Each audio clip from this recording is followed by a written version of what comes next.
Hey there, Brent Slate here from thirstgym.com, and we're going to try this again. Second recording. I think I figured out the technical issues they're having. I think I have a loose cord, so I'm going to be buying a new cord here to get this into the computer. But anyways, thanks for trying again. Second recording time. So again, this is just going to be a pretty quick YouTube live. The first thing I want to say is obviously thank you to those of you that are choosing to subscribing or watching my videos. I certainly really don't make any money from YouTube whatsoever. So this is really kind of a passion project at the moment. As we know, that can usually lead to good things. And that's kind of the thought process here, is that while YouTube will never be able to make me a living, if it makes me a side income, that's fantastic. But at the end of the day, I'm just trying to put out quality information first and foremost. And that's kind of where things have gone. Those of you who don't know, my YouTube channel actually really started off as my training log way back in the day on the Elite FTS website. I basically documented a lot of my powerlifting training there, and those videos are all still there. So you can watch videos of me training with Dave Tate, my trip to Westside Barbell one time. Louis let me film. There's just some really good old school training content in there. So if you've not ever watched any of those are kind of, worthwhile to watch way back in the day. But now, more so than anything else, it's clearly an education channel. That's what I would lump it under. It's what I lump many of my video titles and under. So when you're perusing through all the stuff that I have, I think you'll find there's probably not too many channels that probably have as much content as I do with as few subscribers as I do, or as I have. So kind of an unfortunate situation considering the sheer amount of content that I put out. However, again, I'm not in it for the monetary reasons. I'm really in it for the passion project side and continue to educate. And then if I happen to get business from that and or money from YouTube from that, awesome. But again, not the driving factor, just to have a good quality platform. And I do believe, and I think if you probably look at a lot of the fitness content in general, I do think that it is going more towards YouTube, the longer form side. People are wanting to be entertained. And while my education-based content isn't truly entertaining, it is really more educational. I do crack a joke here and there from time to time, but it also lives forever, right? It is a evergreen-based platform. A lot of the information that I'm providing will be true in 10, 15, 20 years, unless if there's some insane research that happens to change that, right? So the thought process there is to provide some educational content and then use that content to then maybe potentially drive me business in the long run. But at the end of the day, if somebody asks me a question, I have a topic to talk about, and then I can educate on that topic, and then I can provide an answer to that topic in a very thorough and detailed response. You probably noticed that I kind of have went a little bit harder on YouTube in the past year and a half, and more so recently in the past 4 months.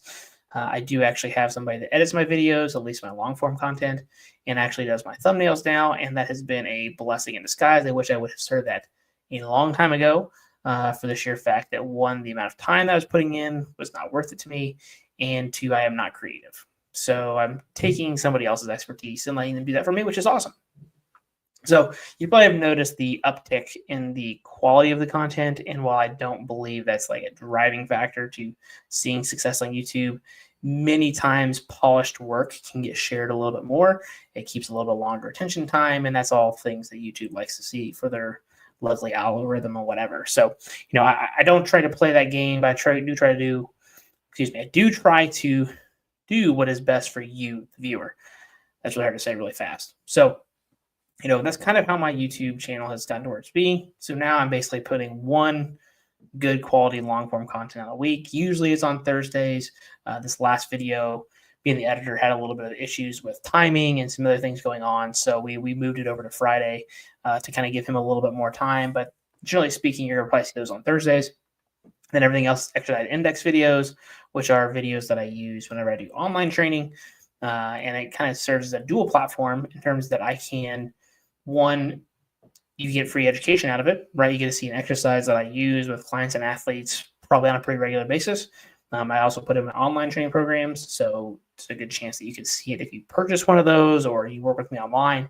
It is in my database as something that I can use. And then I also use that with my interns as well. So my internship pool, whenever they internship with us, we actually give them access to our exercise index progression model. And that's got obviously every video I've ever done in there, but it's got them actually progress so they can do a little less thinking when it comes to writing training programs and makes them a better coach. And then that's obviously a better reflection on our program as well. And it's kind of like, hey, this is something that you've earned that I've obviously dumped thousands of hours in, I would say at this point. At least it feels like thousands of hours. You go look at the amount of hours that I have uploaded on YouTube, and that's basically what's on there. So it's kind of where the YouTube has kind of gone and went. I do like to think that the sheer amount of content that I put out is probably pretty unrivaled, at least in terms of, the actual education side. I do think there are people that put out a lot of stuff. Some of it's wishy-washy and regurgitated, and what other people are doing. I think at least with mine, you're getting a fresh take of things from general strength training to performance training to exercise index, and then any of these live YouTube videos that I do that happen to go over onto the podcast as a secondary platform. So I do feel like I'm doing some pretty amazing work. It's just a matter of, again, kind of getting it out there. So if you do happen to enjoy my stuff, if you rate the podcast, you like the YouTube channel, you subscribe, all that kind of stuff, that does help me. I really appreciate it. Again, if you don't want to do that, it's entirely okay. It's just entirely free, and it does help me to some extent. So with today's video, now that I'm not having technical difficulties, knock on wood, we're actually going to go into the questions that I have here over on the cell phone. So I did a Q&A thing. I'm giving some stuff away. So these people are going to get some free stuff. And if you happen to leave a question while I'm here live, I can actually throw you into that pool as well. So it'd be awesome. But really, this is just designed to get some free education out there, actually see what you guys want to listen to, and then you get some free stuff in return. The free stuff will be announced later because I do have to put it into an AI system to, shuffle who wins what. But at the end of the day, somebody's going to win something. So very cool. So the first thing that we have here are from Evan, a guy that trains at my gym. Evan asks, high box jumps, risk to reward ratio. This is an awesome question. The first thing is obviously going to be context. What are you doing the box jumps for? And then how can we optimize that a little bit? So really looking from a performance perspective, in my opinion, the reward is worth it just about anything that you do. But I do think making sure that your box jumps are done correctly. You don't need the highest box in the world to be able to express and get a benefit from that, right? You can use a moderate height, jump as high as you can, and land an athletic stance, which would be ideal. It's going to give you the highest return on investment from that exercise, rather than doing a 50-inch box and land with your butt between your ankles. That puts you in a little more risk, and with next to no extra reward. It just is a YouTube follower, Instagram followers, TikTok followers you might get from it, but that's about it. So if we're looking from a performance perspective, if they're done correctly and they're supposed to, I think the risk versus reward is pretty minimal. Like, you can get a lot from it, right? There's not a whole lot of risk, especially if you're using a good quality plyometric box. Now, if you are using the wooden boxes, then that risk obviously goes up a little bit. And I'm not a big wooden box guy when it comes to box jumps, but use what you have access to, right? So the key would be to use a moderate box, high effort, good quality landing, and you'll be fine, especially from a sport performance perspective. So definitely worth it. Anybody else that's using box jumps, I think it's great for developing power. Most people don't do anything that's actually quote unquote fast when they go to work out. They usually just lift weights, or they walk, or they jog. They do very hard, heavy stuff, or they do moderate stuff or really easy stuff. They don't do fast stuff. And so training fast, is clearly going to work on your explosiveness. And that does a great job of, not only priming your nervous system before you actually go to do something athletic, but it can actually improve your ability to get stronger because of that priming, right? So there's definitely some benefits there for just the average person as well. And obviously, the more athletic you stay, then, hey, the better things are going to be for you in the long run, right? So I say high box jumps. Obviously, you go with a moderate box jump with a high effort. That's probably the best place to be for most people. And you'll get what you need out of them. So the super high boxes, to me, not worth it, and because I don't think they're done correctly anyways. So that's just my opinion. Evan also asks, sled drags or sled pushes for quads. So reverse sled drags all day, every day. Sled pushes, I would argue, definitely a little more posterior. I would say a little bit. I would just say more posterior chain dominant. So if you're looking for a posterior chain perspective, awesome, right? Then if you're looking to grow your quads, then reverse sled drags are great. Now, the pitfall of sled drags is there's not a whole lot of eccentric stress. And that can be a good thing from a recovery perspective, but that could be a bad thing if we want to talk about building quality muscle tissue, because eccentric stress, we can usually load up more. We can get more metabolic damage. Therefore, we can get more hypertrophy. If you're trying to build bigger quads, then I do think using direct quad focused exercise that have eccentrics can be beneficial. Close stance leg presses, close stance belt squats, leg extensions, close stance hack squats, close stance goblet squats with a ramp. Those are all great ways to build massive quads. The reverse leg drags are as well, especially from a minimal soreness and a high recovery standpoint. So if you're doing this on a secondary day or a tertiary day, or you're doing it in between sessions to get some extra work, but actually promote blood flow and recovery, awesome. If you're a finisher, fine. Because I think there's definitely some benefits there. But from a quad perspective, definitely go with reverse sled drags. And that's definitely the way I go. Clearly, the lower you sit, the more quad dominant it's going to be. So that's another key thing, an issue I see with a lot of reverse sled drags is people have their hips too high, and then they're not getting a good quality full range of motion, or as much range of motion as they can get out of the exercise. So you want to make sure you're taking big steps back, actually focusing on your quad doing the work. The more that you lean back as a body, clearly your body weight is aiding you in that, right? So if you can stay upright, keep your arms long, sit down in a deep squat, move your legs, that's going to be the ideal way to go about that. So that would be what I would do. And then weighted lunges or split squats for single leg work, absolutely.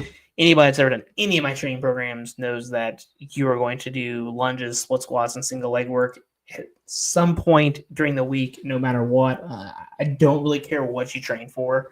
That's something that I do believe that you should be doing in your training programs, right? It's almost a non-negotiable for me. I just think there's too many benefits to list from that for there to not be a reason that you do them, regardless of what you do, whether you powerlift, whether you do strongman, whether you do weightlifting, whether you do bodybuilding, whether you just train for general life, whether you do athletics, whether you're a beginner or advanced, like it really doesn't matter.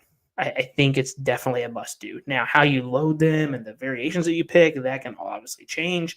There's a bajillion of them out there.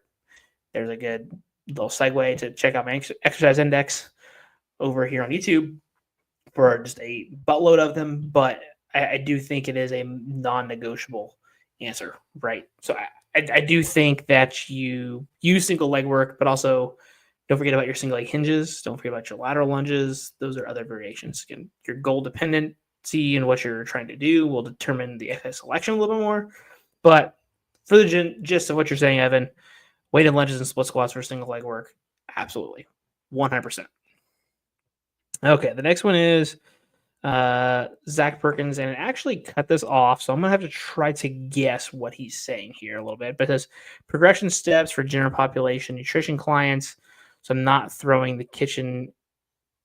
I'm assuming so. I'm not throwing the kitchen sink out with the bathwater, throwing the baby out with the bathwater, throwing the kitchen away. I'm not sure what all was in that one, but we're just gonna go with progression steps for general population nutrition clients.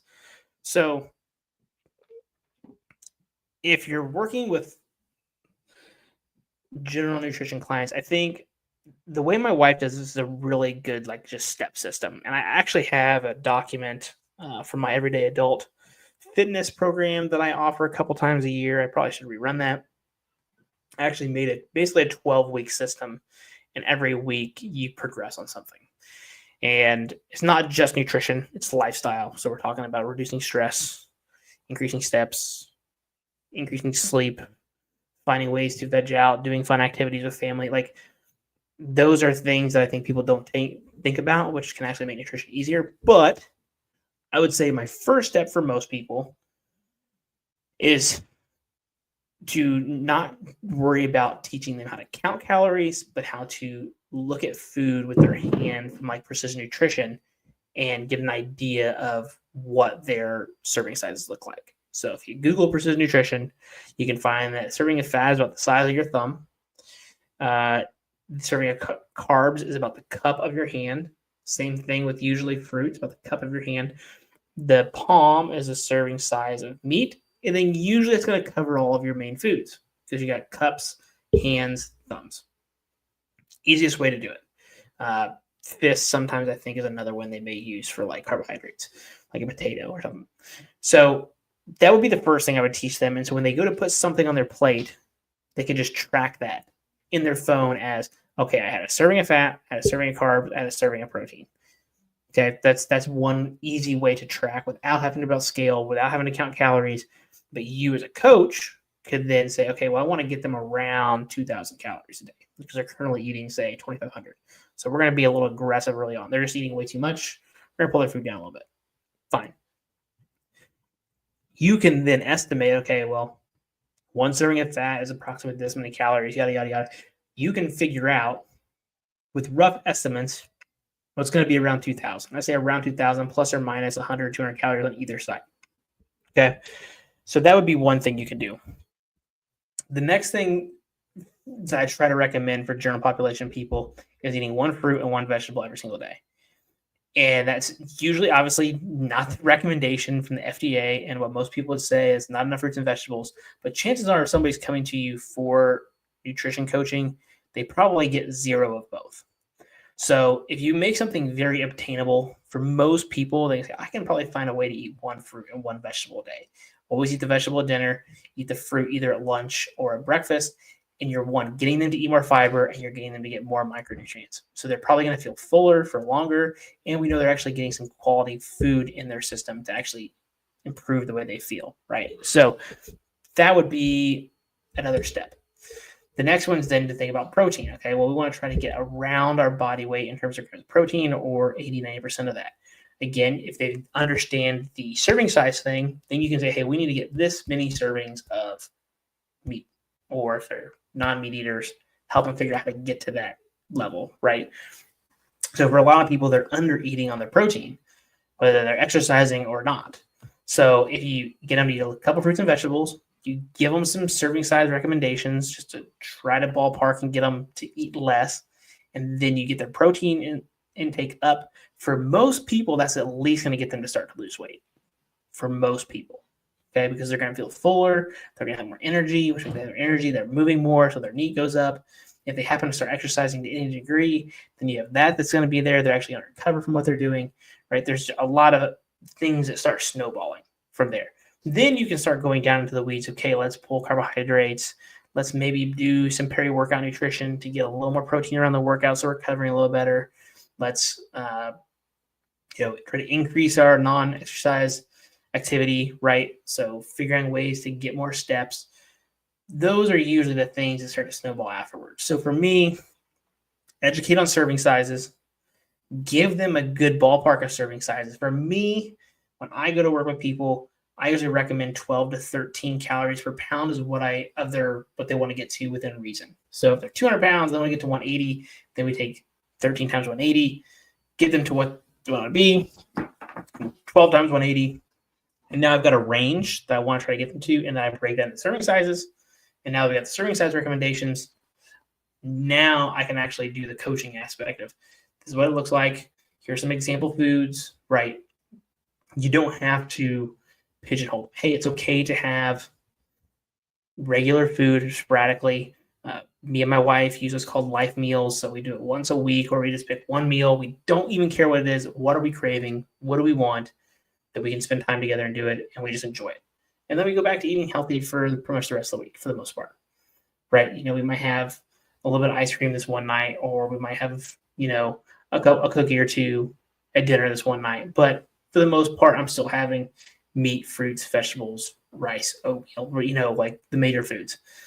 More so as of late, especially for me, and I'm really trying to kind of hunker down a little bit more for myself because I was doing a little bit of eating that I probably should not have done, in my opinion. But hopefully that gives you an idea for Gym Pop clients of where you can start. I've got a couple different nutrition videos on my channel, so check those out. I think those could be of value. I think they're actually underneath the podcast side, actually. So that's a good question, Zach. Zach Perkins also asks, Ollie list for high school football players, ? So I am a believer in weightlifting movements. I think it really depends on can you coach them? How educated are you on these lifts? How can you use them? How comfortable are you working with bigger groups? It really depends as you as a coach. Personally, I like them. I think there's benefits to them. I think everybody can do them if they're taught well and you have a system to do them. And there's obviously plenty of coaches around the country that prove that to be true.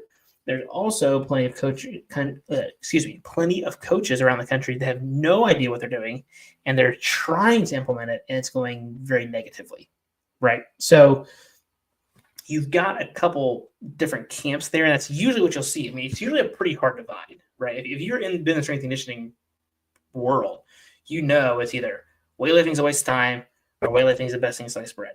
There's not really a lot of people like, well, it depends.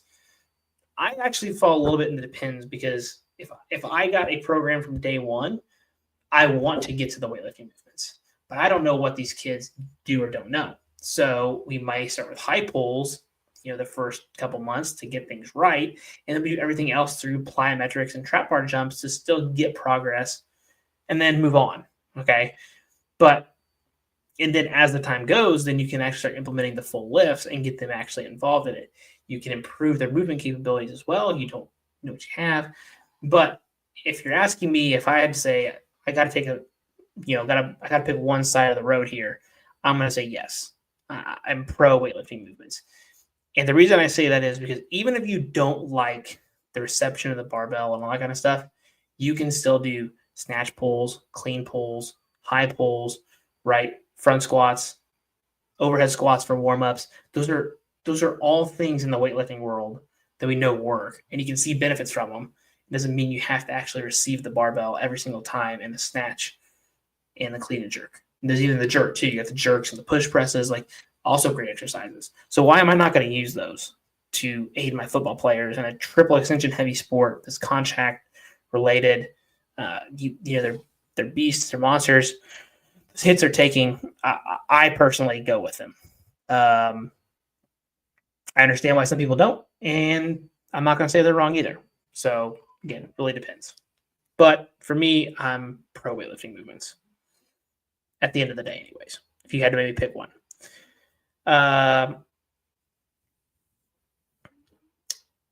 Jay Fox says, youth swimmer in season strength training protocol.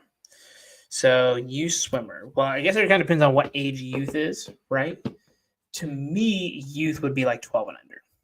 And so in season, swimmers are weird because they swim all the time.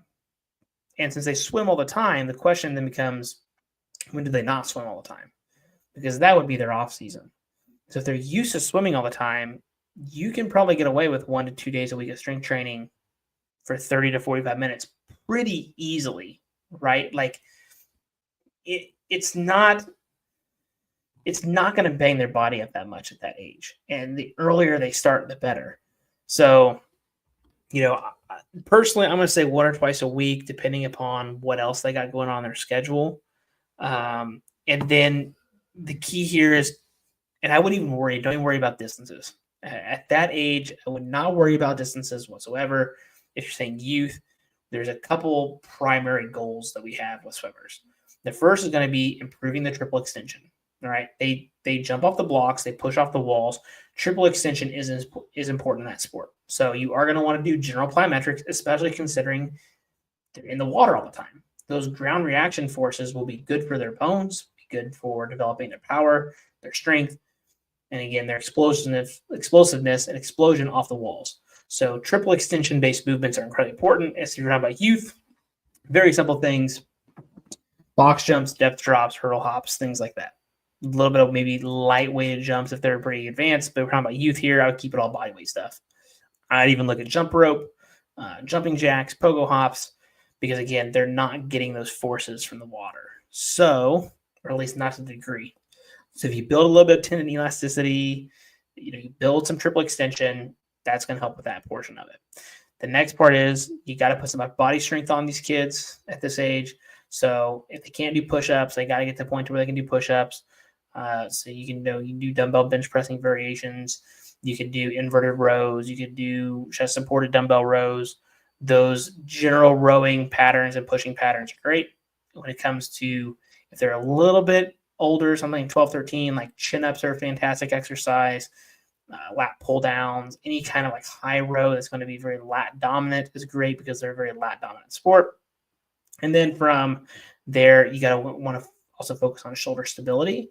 So make sure you got some kind of shoulder stability component involved, because as much as they do use their arms, especially they're being young, usually their shoulder issues are becoming because they're not strong enough to handle the amount of volume that they're given in terms of their swimming. So if you increase the shoulder stability, get the lat stronger, get the upper back stronger, get the chest, shoulder, not only are they swimming faster, but their shoulders stay healthier. And then, again, going back to single leg stuff, I'm a big single leg guy, so I'd still keep single leg components in there anywhere from hinging to split squats. And then anything else that you want to put in there from an abdominal perspective. So with swimming, I usually am a big proponent of actually making sure we are getting trunk flexion, leg flexion, hip flexion, however you want to look at that, and hip extension involved, anti-extension. Those are all fantastic things. I'm also a big fan of med ball slams for swimmers as well, with that powerful flexion component as they go to actually swim with their body, right? So to make this very simple, plyometrics, med ball throws for your speed and power, your general strength, keep it simple, goblet squats, teach them how to hinge well. You can go with a split squat as well in terms of that position. So that all works fine. Upper body pushing and pulling variations for sure. So inverted rows, dumbbell rows, push-ups, dumbbell bench press, dumbbell floor press, all fantastic for that population. I'm talking about youth, about 13 and under here. And then make sure you're doing a little bit for their abdominal work in terms of their flexion and anti-flexion extension. And that's usually probably going to be enough to get them started. So planks, dead bugs, things like that, side planks, all that's going to be great to improve their stability about their midsection and create that strength. So that's kind of where I would be with a youth swimmer. And again, 1 to 2 days a week. So if you find out that you start off 1 day a week, again, just pick a couple things, 5 or 6 of those exercises. And again, the good old fashioned, something fast, a lower body push, a lower body pull, up body push, up body pull, abdominals. You're probably going to be good for at least somebody starting off from a youth athletic perspective. So that's kind of what I would look like. And now as they get more advanced, then you kind of increase the difficulty of the exercises you're picking, maybe increase the frequency. But the reason I brought the in-season thing is because swimmers swim so much all the time. To me, it doesn't feel like they have an off season, right? They're in the pool all the time. So they're in season just when they're being competitive.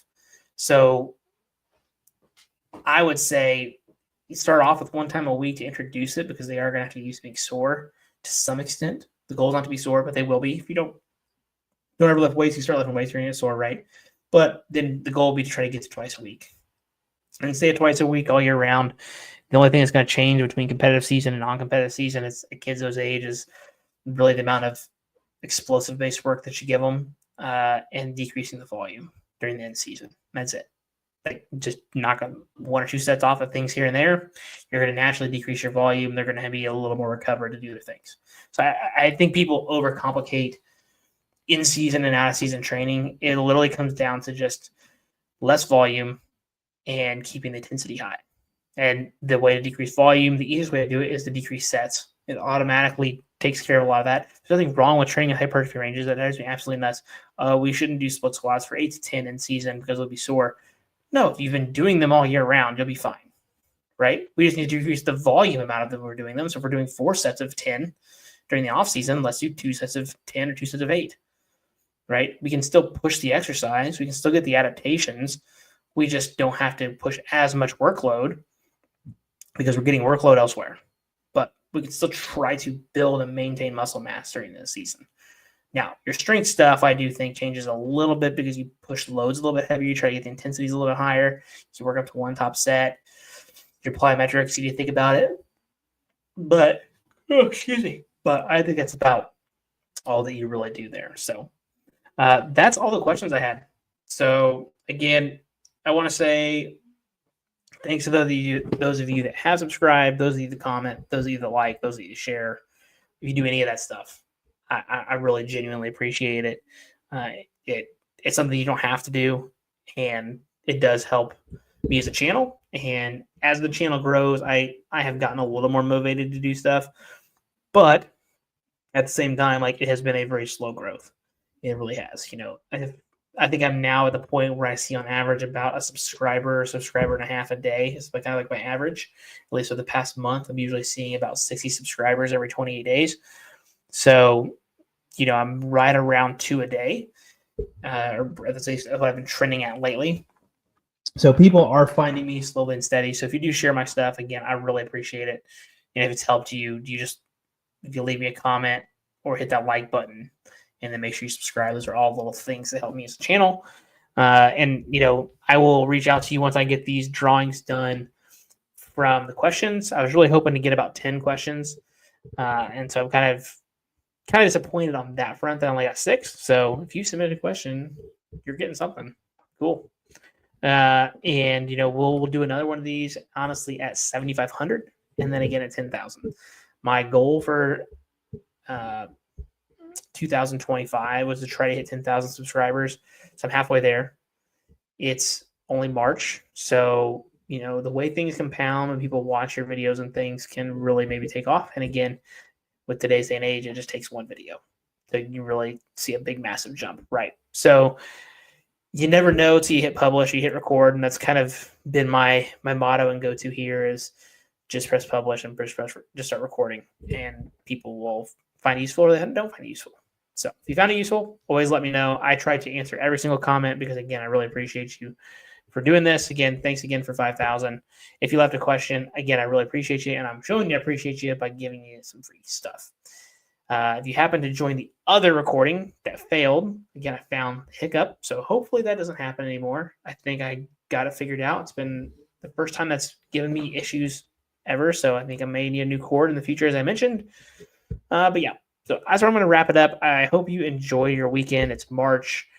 Weather's starting to turn here in Indiana, hopefully here very soon, and so I'm really looking forward to being able to get outside a little bit more, not being cooped up in the house and in a gym. See some actual sunlight. That would be nice, right?